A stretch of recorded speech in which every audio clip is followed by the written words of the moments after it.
ಈಗ ಕೆಪಿಸಿಸಿ ವಕ್ತಾರರು ದರ್ಶನ್ ಗೌಡ್ರ ಮಾತಿನ ಸಾರಾಂಶ ಏನು ಅಂತ ಹೇಳಿದ್ರೆ HD ದೇವೇಗೌಡರಾಗಿರ್ಬೋದು ಕುಮಾರಸ್ವಾಮಿ ಆಗಿರ್ಬೋದು ಅವರು ಯಾವಾಗ ದೋಸ್ತಿ ಅಂತಾರೋ ಅನ್ನಲ್ವೋ ಗೊತ್ತಿಲ್ಲ, ಅವರು ಒಂದು ರೀತಿ ಗೋಸುಂಬೆ ರೀತಿ ಅನ್ನುವ ಮಾತುಗಳನ್ನು ಆಡಿದ್ದಾರೆ. ಆಮೇಲೆ ಅವ್ರು ಈಗಿಂದ ಅಲ್ಲ ಕತ್ತಿ ಮಸಿತಾ ಇರೋದು, ಮುಂಚಿನಿಂದ ಕತ್ತಿ ಮಸಿತಾ ಇದ್ದಾರೆ ಅನ್ನೋ ಮಾತುಗಳನ್ನು ಹೇಳ್ತಾ ಇದ್ದಾರೆ. ಮತ್ತು ಬಿಡದಿ ಟೌನ್ಶಿಪ್ ವಿಚಾರಕ್ಕೆ ಸಂಬಂಧಪಟ್ಟ ಹಾಗೆ ಹೇಳ್ತಾ ಇದ್ದಾರೆ, ನೀವು ಆವಾಗೊಂದು ನ್ಯಾಯ ಈಗೊಂದು ನ್ಯಾಯ, ರೈತರು ಆರಾಮಾಗಿರೋಕೆ ಬಿಡ್ರಿ ಏನ್ರಿ ನೀವು ಖ್ಯಾತೆ ತೆಗಿತಿದ್ದೀರಾ ಅನ್ನೋದು ಇವರ ಮಾತಿನ ಸಾರಾಂಶ ಅಂತ ನಾನು ಅಂದ್ಕೊಳ್ತೀನಿ. ಎಸ್, ಈಗ ನಮ್ಮ ಆರಾಧ್ಯ ಅವರು ಏನು ನೋಡ್ತಾ ಇದ್ದೀರಿ, ಎಲ್ಲ ರಾಷ್ಟ್ರೀಯ ಪಕ್ಷಗಳು ಏನೇನು ಮಾಡ್ತಾ ಇದ್ದಾವೆ ಅಂಥೇಳಿ, ಈಗ ಸದ್ಯದ ವಿಚಾರವನ್ನು ಯಾವ ಮೈಂಡ್ಸೆಟ್ಟಿಂದ ನೋಡ್ತಾ ಇದ್ದೀರಿ? What is your context? ನೋಡಿ, ಈ ಪಕ್ಷಗಳು ಅದರಲ್ಲೂ ಒಂದು ಪ್ರಾಂತೀಯ ಪಕ್ಷ ಅಂತ ಹೇಳ್ಕೊಂಡಿರ್ತಕ್ಕಂತಹ ಜನತಾದಳ JDS ಏನಿದೆ ಮತ್ತು ಕಾಂಗ್ರೆಸ್ನ ಇವತ್ತಿನ ಸರ್ಕಾರ ಏನು ನಡೆಸ್ತಾ ಇದ್ದಾರೆ, DK ಶಿವಕುಮಾರ್ ಮತ್ತು ಸಿದ್ದರಾಮಯ್ಯನವ್ರ ಸರ್ಕಾರದ ಮೇಲೆ ಏನು ಆರೋಪ ಪ್ರತ್ಯಾರೋಪಗಳು ಬರ್ತಾ ಇದೆ, ಇದೆಲ್ಲ ನೋಡಬೇಕು ಒಂದು ರಂಗಿತರಂಗ ಆಟಗಳು ನೋಡಿದಾಗ ಆಗ್ತಾ ಇದೆ. ಇವರು ಕೇವಲ ಇವ್ರ ಆಟಗಳನ್ನು ಆಡ್ಕೊಳ್ತಾ ಇದ್ದಾರೆ. ಇಲ್ಲಿನ ವ್ಯವಸ್ಥೆಗಳನ್ನು ಸರಿಪಡಿಸೋದಕ್ಕೆ ಯಾರಿಗೂ ಇಷ್ಟ ಇಲ್ಲ. ಈಗಾಗಲೇ ನೋಡಿ, ಈಗ ಒಂದು ಸಣ್ಣ ಇಂಟರಪ್ಷನ್, ಜನರಲೈಸ್ ಆಗಿ ಬಿಡಿ, ಈಗ ನಿಮಗೆ ಸೈದ್ಧಾಂತಿಕ ಭಿನ್ನಾಭಿಪ್ರಾಯ ಅವೆಲ್ಲವೂ ಕರೆಕ್ಟ್. ಈ ಇದರಲ್ಲಿ ಏನಾಗ್ತಾ ಇದೆ, HD ಕುಮಾರಸ್ವಾಮಿ ಅವರು ಹೇಳಿದ್ದೇನಿದೆ, DK ಶಿವಕುಮಾರ್ ಅವರ ಯಾವ ತಪ್ಪು ಕಾಣಿಸ್ತಾ ಇದೆ ನಿಮಗೆ? ನೋಡಿ, HD ಕುಮಾರಸ್ವಾಮಿ ಅವರು ಹೇಳಿರ್ತಕ್ಕಂಥದ್ದು ಇಲ್ಲಿರ್ತಕ್ಕಂತಹ ಏನು ಭೂಮಿ ಏನಿದೆ, ಫಲವತ್ತಾದ ಭೂಮಿ ರೈತರೇ ಉಳಿಸ್ಕೋಬೇಕು, ರೈತರು ಏನು ಕೆಲಸ ಮಾಡ್ತಿದೆ, ರೈತಾಪಿ ಜನಗಳನ್ನು ಒಕ್ಕಲೆಬ್ಬಿಸಬೇಡಿ ಅನ್ನೋ ರೀತಿಯಲ್ಲಿ ಒಂದು ಮಾತು ಹೇಳಿದ್ದಾರೆ. ಮತ್ತು ಕಾಂಪನ್ಸೇಷನ್ ಅತ್ಯಂತ ಕಡಿಮೆ ದರದಲ್ಲಿ ನಿಗದಿಪಡಿಸಿದ್ದೀರಾ, ಕಾಂಪನ್ಸೇಷನ್ ತುಂಬ ಕಡಿಮೆ ಇದೆ ಇವತ್ತಿನ ಮಾರುಕಟ್ಟೆ ಬೆಲೆಗೆ ಅಂತ ಹೇಳಿದ್ದಾರೆ. ಇನ್ನು ಮತ್ತೆ ರಿಯಲ್ ಎಸ್ಟೇಟ್ ಮಾಫಿಯಾ ಅಂತ ಹೇಳಿದ್ದಾರೆ. ಹೌದು, ಈ ಮೂರು ಅಂಶಗಳನ್ನು ಅತಿ ಹೆಚ್ಚಾಗಿ ಹೇಳ್ತಕ್ಕಂಥದ್ದು. ಹೌದು. ನಂತರ HD ದೇವೇಗೌಡರು ಸೋನಿಯಾ ಗಾಂಧಿ ಅವರಿಗೆ ಲೆಟರ್ ಬರೆದಿದ್ದಾರೆ, ಲ್ಯಾಂಡ್ ಮಾಫಿಯಾ ಮಾಡ್ತಾ ಇದೆ ನಮ್ಮ ಕಾಂಗ್ರೆಸ್ ನೇತೃತ್ವದ ಕರ್ನಾಟಕ ಸರ್ಕಾರ ಅಂತ ಸೋನಿಯಾ ಗಾಂಧಿ ಅವರಿಗೆ ಲೆಟರ್ ಬರೆದಿದ್ದಾರೆ HD ದೇವೇಗೌಡರು. ಅಂದರೆ ಇವರು ಈ ಡಬಲ್ ಸ್ಟ್ಯಾಂಡರ್ಡ್ ಹೇಗಿದೆ ಅಂದರೆ, ಇವ್ರದೇ JDSನ ಡಬಲ್ ಸ್ಟ್ಯಾಂಡರ್ಡ್ ಹೇಗಿದೆ ಅಂದ್ರೆ 2006ರಲ್ಲಿ ಇವರೇ ನೋಟಿಫಿಕೇಶನ್ ಮಾಡ್ತಾರೆ, ಇವರೇ ನೋಟಿಫಿಕೇಶನ್ ಮಾಡ್ತಾರೆ. ಆಗ ಈ ಸಬ್ಜೆಕ್ಟ್ ಅಲ್ಲಿ ನಿಮಗೆ ಯಾರದ್ದು ಸತ್ಯ ಅನಿಸ್ತಿದೆ, ಯಾರದ್ದು ಸುಳ್ಳು ಅನಿಸ್ತಾ ಇದೆ? ಇಬ್ರು ನಾಟಕಕಾರರು, ಇಬ್ಬರೂ ಸಹ ರಿಯಲ್ ಎಸ್ಟೇಟ್ ದಂಧೆಕೋರರು, ರಿಯಲ್ ಎಸ್ಟೇಟ್ಗೋಸ್ಕರ ಇದನ್ನು ಮಾಡ್ತಾ ಇದ್ದಾರೆ ಹೊರತು ಇದು ಜನರ ಉಪಯೋಗಕ್ಕೋಸ್ಕರ ಅಲ್ಲ. ಇನ್ನೂ ಸಹ ನಾವು ಕುಂಬಳಗೋಡು ಸಹ ದಾಟಿಲ್ಲ. ಕುಂಬಳಗೋಡು ಡೆವಲಪ್ಮೆಂಟ್, ಬೆಂಗಳೂರು ಡೆವಲಪ್ಮೆಂಟು ನೀವು ಕಾಣಿಸ್ತಾ ಇದ್ದಾರೆ, ಮುಖ್ಯ ರಸ್ತೆಗಳಲ್ಲಿ ನಮ್ಮ ಡೆವಲಪ್ಮೆಂಟ್ ಕಾಣಿಸ್ತಾ ಇದೆ. ಆದರೆ ಒಳ ಇಂಟರ್ನಲ್ ಬನ್ನಿ, ಈಗ PRR ರಸ್ತೆ 2 ಅಂತ ಬಂತು, 5400 ಎಕರೆನ ಅಕ್ವಿಸಿಷನ್ ಮಾಡ್ತೀವಿ ಅಂತ ನೋಟಿಫಿಕೇಶನ್ ಮಾಡಿದ್ದಾರೆ. ಇನ್ನೂ ಸಹ ಅದು ಪರಿಹಾರಕ್ಕೂ ಹೋಗಿಲ್ಲ, ನೋಟಿಫಿಕೇಶನ್ ಸರಿಯಾಗಿ ಆಗಿಲ್ಲ, ಯಾರಿಗೆ ಎಷ್ಟು ಕೊಡ್ತೀರಿ ಅಂತ ಹೇಳ್ತಾ ಇಲ್ಲ. 9600 ಅಡಿ ಕೊಡ್ತೀವಿ 1 ಎಕರೆಗೆ ಅಂತ ಹೇಳ್ತಾ ಇದ್ದೀರಿ. ಎಲ್ಲಿ ಕೊಡ್ತೀರಾ, ಯಾವ ಏರಿಯಾದಲ್ಲಿ ಕೊಡ್ತೀರಾ ಅದನ್ನು ಇವರು ಐಡೆಂಟಿಫೈ ಮಾಡಿಲ್ಲ.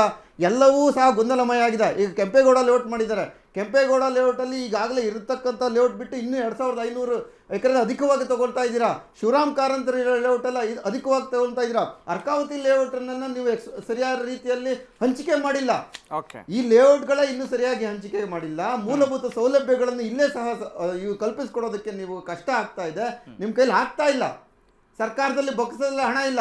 ನೀವು ಪದೇ ಇವತ್ತು ಹೇಳ್ತೀನಿ, 12,000 ಕೋಟಿಯನ್ನು ಇವರು ಬ್ಯಾಂಕಿಂದ ಸಾಲ ತೊಗೊಂಡು ಬಂದು ಟೌನ್ಶಿಪ್ ಮಾಡ್ತೀವಿ ಅಂತ ಹೇಳ್ತಾರೆ.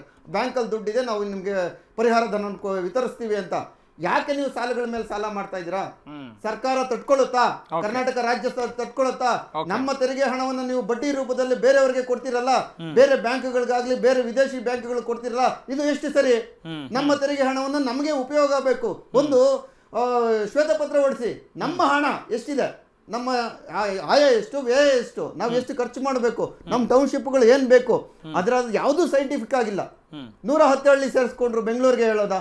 ಇವ್ರು ಎಕ್ಸ್ಪಾನ್ಷನ್ ಹೇಳ್ತಾರೆ, 110 ಹಳ್ಳಿ ಸೇರಿಸ್ಕೊಂಡಿದ್ರು. 110 ಹಳ್ಳಿಲಿ ಇವತ್ತೂ ಸಹ ಕುಡಿಯೋ ನೀರಿನ ಸಮಸ್ಯೆ ಇದೆ, ಸ್ಯಾನಿಟರಿ ಸಿಸ್ಟಮ್ ಸಮಸ್ಯೆ ಇದೆ. ಕೆರೆಗಳನ್ನಂತೂ ಸುಮಾರು ಅಧ್ವಾನ ಮಾಡಿದ್ರು. 142 ಕೆರೆಗಳು ಕಲುಷಿತ ಅಂತ ಪೊಲ್ಯೂಷನ್ ಬೋರ್ಡ್ ಕೊಟ್ಟಿದೆ, ಸರ್ಟಿಫಿಕೇಟ್ ಕೊಟ್ಟಿದೆ. ಎಲ್ಲೂ ಸಹ ಅಂತರ್ಜಲ ಕಲುಷಿತ ಆಗ್ತಾ ಇದೆ, ಯಾವುದೂ ಸಹ ಸೈಂಟಿಫಿಕ್ ಆಗ್ತಾ ಇಲ್ಲ. ಋಷಭಾವತಿ ನದಿಯನ್ನ ವಿಷ ಉಣಿಸಿದ್ದಾರೆ, ಅರ್ಕಾವತಿ ನದಿಯನ್ನ ವಿಷ ಉಣಿಸಿದ್ದಾರೆ. ತಿಪ್ಕೊಂಡಳ್ಳಿ ಡ್ಯಾಮ್ ನಲ್ಲಿ ನೀರನ್ನು ಪಂಪ್ ಮಾಡಕ್ ಆಗಲ್ಲ ಪರಿಸ್ಥಿತಿ, ವಾಸನೆ ಗೆಟ್ಟಿದೆ. ಒಂದು 90 ವರ್ಷದ ಇತಿಹಾಸ ಇರತಕ್ಕಂಥ ಮಹಾರಾಜರು ಕಟ್ಟಿರ್ತಕ್ಕಂಥ ನಾವು ತಿಪ್ಕೊಂಡಳ್ಳಿ ಡ್ಯಾಮ್ ನ 3.5 TMC ನೀರನ್ನ ಬಳಕೆ ಮಾಡ್ಕೊಬೋದಾಗಿತ್ತು, ಅದನ್ನು ಶಟ್ ಡೌನ್ ಮಾಡಿದ್ದಾರೆ. ಯಾರ್ದಿದು? ಯಾರು ವೈಫಲ್ಯ? ಸರ್ಕಾರಗಳ ವೈಫಲ್ಯ ಅಲ್ವಾ? ಮತ್ತೆ ನೀವು ಟೌನ್ಶಿಪ್ ಹೆಸರುಗಳಲ್ಲಿ ರಿಯಲ್ ಎಸ್ಟೇಟ್ ದಂಧೆ ಗಮನಿಸ್ತಾ ಇದ್ರೆ. HDK ಅವ್ರಿಗೂ ನಿಮಗೆ ಗಮನಿಸ್ತಾ ಇದ್ದಾರೆ, DK ಶಿವಕುಮಾರ್ ಅವ್ರ ಬಗ್ಗೆ ನಡೆ ಬಗ್ಗೆನೂ ಗಮನಿಸ್ತಾ ಇದ್ದಾರೆ. ಉತ್ತರ ಕೊಡ್ತಾರೆ. ಆಮ್ ಆದ್ಮಿ ಪಕ್ಷದ ವಕ್ತಾರರು ಶಶಿಧರ್ ಆರಾಧ್ಯ ಅವರು ಕೂಡ ಸಾರಾಸಗಟಾಗಿ ಹೇಳ್ತಾ ಇದ್ದಾರೆ, ನೋಡ್ರಿ ಅದೇ ಸ್ಟೇಜು, ಆದರೆ ಡ್ರಾಮಾ ಮುಂಚೆ ಇದ್ದಾಗ ಅವ್ರು ಆ ಪಾತ್ರ ಹಾಕಿದ್ರು, ಈಗ ಇವ್ರು ಈ ಪಾತ್ರ ಹಾಕ್ತಾ ಇದ್ದಾರೆ, ರಂಗಿ ನಾಟಕ ಆಡ್ತಾ ಇದ್ದಾರೆ ಅನ್ನೋದು ಆಮ್ ಆದ್ಮಿ ಪಕ್ಷದ ವಕ್ತಾರರ ಮಾತು. ಆಮೇಲೆ ರಿಯಲ್ ಎಸ್ಟೇಟ್ ಮಾಫಿಯಾ ಬಿಟ್ಟರೆ ರಿಯಲ್ ಎಸ್ಟೇಟ್ ಉದ್ಯಮ ಅದರಲ್ಲಿ ಏನೋ ಲಾಭ ಮಾಡ್ಕೊಳ್ಬೇಕು ಮತ್ತು ಯಾರಾದರೂ ಎದುರಾಳಿಗಳಿಗೆ ಟಕ್ಕರ್ ಕೊಡಬೇಕಲ್ಲ, ಆ ಕೆಲಸವನ್ನು ಅವ್ರು ಮಾಡ್ತಿದ್ದಾರೆ ಅಷ್ಟೇ, ಅದರಲ್ಲೇನಿಲ್ಲ, ಮಾಡಬೇಕಾಗಿರೋ ಕೆಲಸಗಳು ಬಹಳಷ್ಟಿದ್ದಾವೆ ಅನ್ನೋದು ಅವರ ಮಾತಿನ ಅರ್ಥ. ಓಕೆ, ಈಗ ಭಾರತೀಯ ಜನತಾ ಪಕ್ಷದ ವಕ್ತಾರರು ಶರತ್ ಹೆಗಡೆ ನಮ್ಮ ಜೊತೆ ಜಾಯ್ನ್ ಆಗ್ತಾ ಇದ್ದಾರೆ. ಎಸ್, ನಮಸ್ಕಾರ, welcome to the show. Okay, ನೀವು ಈ ಬಂಡೆ ಪ್ರತಿಷ್ಠೆ ಗೌಡ್ರು ವರ್ಸಸ್ ಗೌಡ್ರ ನಡುವೆ ಏನು ಪ್ರೇಕ್ಷಕರಾಗಿದ್ದೀರಾ ಅಥವಾ ಒಳ ಒಪ್ಪಂದದ ಭಾಗವಾಗಿದ್ದೀರಾ, ಏನು ಮಾಡಬೇಕು ಅಂತಿದ್ದೀರಿ ತಾವು? ನೋಡಿ, ಒಳ ಒಪ್ಪಂದ ಅಂತೇಳಿ ನಮ್ಮಲ್ಲಿ ಅಲ್ಲ, ಯಾಕೆ ಅದನ್ನ ಹೇಳೋದಕ್ಕೆ ಕಾರಣ ಇದೆ, ಆಮೇಲೆ ಮಾತಾಡ್ತೀನಿ.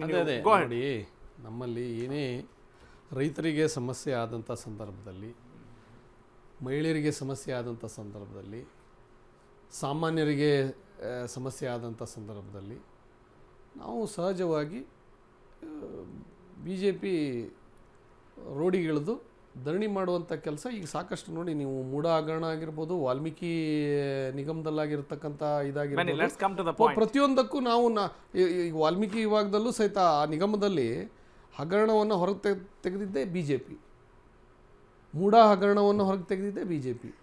ಈಗ ಎಚ್.ಡಿ. ಕುಮಾರಸ್ವಾಮಿ ಅವರ ಮಾತು, ಎಚ್.ಡಿ. ಕುಮಾರಸ್ವಾಮಿ ಅವರ ಮಾತು ಅನುಕೂಲ ಸಿಂಧು ರಾಜಕಾರಣ, ಆಗೊಮ್ಮೆ ಈಗೊಮ್ಮೆ ಅನ್ನುವ ಮಾತು, ಗೋಸುಂಬೆ ಪಾಲಿಟಿಕ್ಸ್ ಮಾಡ್ತಿದ್ದಾರೆ ಅನ್ನುವ ಮಾತಿಗೆ ನಿಮ್ಮ ಉತ್ತರ ಏನು? ಅವರು ರೈತರ ಪರವಾಗಿ ಮಾತಾಡಿದ್ದಿದೆ ಕುಮಾರಸ್ವಾಮಿ.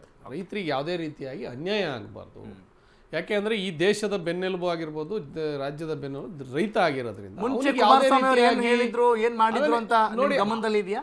ನೋಡಿ, ಆ ಸಂದರ್ಭದಲ್ಲಿ ನೋಡಿ, ನಾನು ಈ ಸಂದರ್ಭದ ವಿಷಯವನ್ನು ತಗೊಂಡು ಮಾತಾಡಿರ್ತಕ್ಕಂಥ ಈಗ ನಾವು ಫ್ರೆಂಡ್ಸ್ ಮಿತ್ರ ಪಕ್ಷ ನೋಡಿ, ನಾನು ಮಿತ್ರ ಪಕ್ಷ ಅಂತೇಳಿ ನಾನು ಯಾವುದೇ ರೀತಿಯಾಗಿ ವಹಿಸ್ಕೊಂಡು ಮಾತಾಡ್ತಾ ಇಲ್ಲ.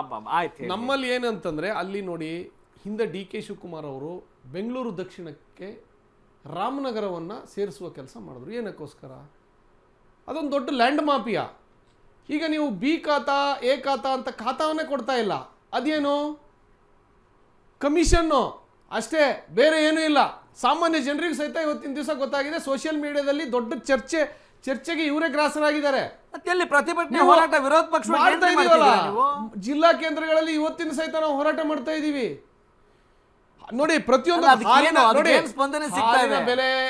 ಬೆಲೆ ಜಾಸ್ತಿ ಆದಂತ ಸಂದರ್ಭದಲ್ಲೂ ಸಹಿತ ನಾವು ಹೋರಾಟ ಮಾಡಿದೀವಿ. ಪಹಣಿ ಪತ್ರವನ್ನ ಏನು ವ್ಯಾಲ್ಯೂಯೇಷನ್ ಇದೆಯಲ್ಲ, ಅವ್ರದ್ದೇನು ರೈತರ ಪಹಣಿ ಪತ್ರ ಜಾಸ್ತಿ ಆದಂತ ಸಂದರ್ಭದಲ್ಲೂ ಹೋರಾಟ ಮಾಡಿದೀವಿ. ನಾವು ಪ್ರತಿಯೊಂದು ಸಂದರ್ಭದಲ್ಲಿ ಏನೇನು ಬೆಲೆ ಏರಿಕೆ ಆಗಿದೆಯಲ್ಲ, ಇಲ್ಲಿವರೆಗೂ ಪ್ರತಿಯೊಂದು ಕಾಂಗ್ರೆಸ್ಸಿನ ವಿರುದ್ಧ ಏನು ಜನರಿಗೆ ಸಮಸ್ಯೆ ಆದಂತ ಸಂದರ್ಭದಲ್ಲಿ ಪ್ರತಿಯೊಂದು ಸಂದರ್ಭದಲ್ಲಿ ನಾವು ಹೋರಾಟಕ್ಕೆ ನಿಂತಿದ್ದೀವಿ. ಹೇಳ್ತಾ ಇದ್ದೀರಿ, ನಾನು ಹೇಳ್ತಾ ಇರೋದು ಅದಲ್ಲ. ಈಗ ಅವರೊಬ್ರು ಗೋಸುಂಬೆ ಪಾಲಿಟಿಕ್ಸ್ ಮಾಡ್ತಿದ್ದಾರೆ, ರಂಗಿ ನಾಟಕಗಳನ್ನ ಆಡ್ತಾ ಇದ್ದಾರೆ ಅನ್ನೋ ಮಾತಿಗೆ ನಿಮ್ಗೇನು ಅನ್ಸಲ್ಲ? ಮಿತ್ರ ಪಕ್ಷ ನೋಡಿ, ಅವರು ಹೇಳ್ತದೆ, ನಾನು ರೈತರಿಗೆ ಅನ್ಯಾಯ ಆಗಬಾರ್ದು, ರೈತರಿಗೆ ಅನ್ಯಾಯವಾಗದಂತೆ ನೀವು ಮಾಡ್ಕೊಡಿ ಅಂತ ಹೇಳೋ ಅರ್ಥದಲ್ಲಿ ಅವ್ರು ಮಾತಾಡಿರ್ತಕ್ಕಂಥದ್ದು.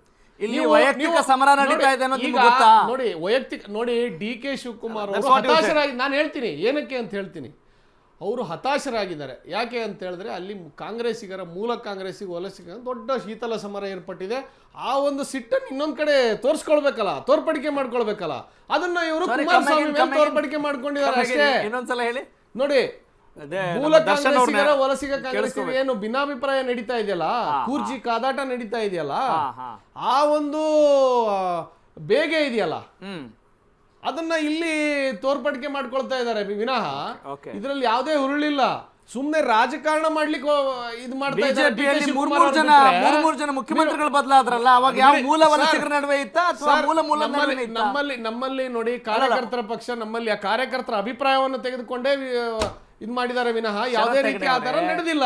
ನಿಮ್ಗೆ ಎಲ್ಲರೂ ಒಂದು ಗಾಜಿನ ಮನೆಯಲ್ಲಿ ಕುತ್ಕೊಂಡು ಇನ್ನೊಂದು ಗಾಜಿನ ಮನೆಗೆ ಹೊಡೆಯೋ ಪ್ರಯತ್ನ ಮಾಡ್ತಾ ಇದ್ದೀರಾ, ಪ್ರಯತ್ನ ಮಾಡ್ತಾ ಇಲ್ಲ ನಾವು. ನೋಡಿ, ಇಲ್ಲಿ ನೋಡಿ, ನಾವು ಇವರು ಇಂದಿನ ಒಂದು ಸಂದರ್ಭದಲ್ಲಿ ನಮ್ಮ ಮೇಲೆ ಯಾವುದೇ ಆರೋಪ ಮಾಡ್ಬೋದು, ಈಗ ಒಂದು ವಿಷಯಗಳನ್ನು ತೆಗಿಬೋದು, ಬೇರೆ ವಿಷಯ ಏರಿಕೆ ಆದ ಸಂದರ್ಭ ಸೆಂಟ್ರಲ್ ಅವರು ತೆಗಿಬೋದು, ಅದಕ್ಕೆ ಕಾರಣಗಳು ಬೇರೆ ಬೇರೆ ಇದೆ. ಹೌದೌದು, ಸಾಕಷ್ಟು ಕಾರಣ ಇದೆ. ಕರೆಕ್ಟ್ ಸರ್, ಕಾರಣ ರಾಜಕಾರಣ ಮಾಡ್ತೀರಿ. ನೋಡಿ, ನೋಡಿ ಬೇಕೇ ಬೇಕು.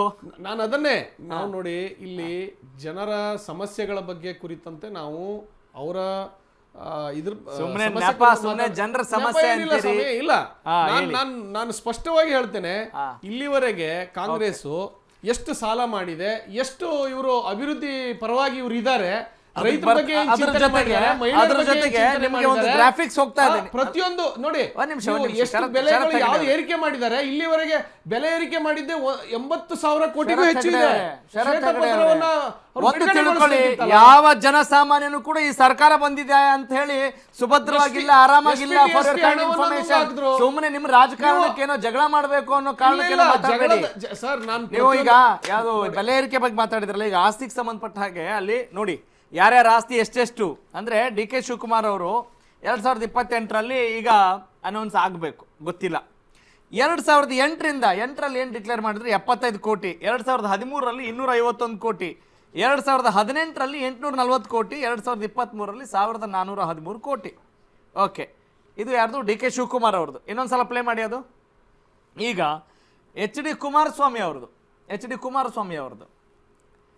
2008ರಲ್ಲಿ 52 ಕೋಟಿ, 2013ರಲ್ಲಿ 123 ಕೋಟಿ, 2018ರಲ್ಲಿ 167 ಕೋಟಿ, 2023ರಲ್ಲಿ 189 ಕೋಟಿ, 2024ರಲ್ಲಿ 217 ಕೋಟಿ. ಅಂದರೆ ಇದು ಇಷ್ಟೇ ಇದೆ ಅನ್ನೋದು ತೋರಿಸಿದ್ದಾರೆ. ಇಲ್ಲಿ ಯಾಕೆ ಹಿಂಗೆ ಸೆಡ್ ಹೊಡೆಯೋದು ಬಂತು? ಐ ಮೀನ್ ಪಂಥಾಹ್ವಾನ ಯಾಕೆ ಬಂತು, ಸಂಪತ್ತಿಗೆ ಸವಾಲು ಯಾಕೆ ಬಂತು ಅನ್ನೋದನ್ನು ನಾವು ಚರ್ಚೆ ಮಾಡಬೇಕಾಗಿದೆ. ಇಲ್ಲಿ ಜನಸಾಮಾನ್ಯನ ಆಸ್ತಿ ಅಲ್ಲ, ಇಲ್ಲಿ ನಮ್ಮನ್ನು ಆಳುವ ನಾಯಕರ ಆಸ್ತಿಗೆ ಸಂಬಂಧಪಟ್ಟ ಹಾಗೆ ಈಗ ಸುದ್ದಿ ಚರ್ಚೆಗೆ ಗ್ರಾಸವಾಗಿದೆ.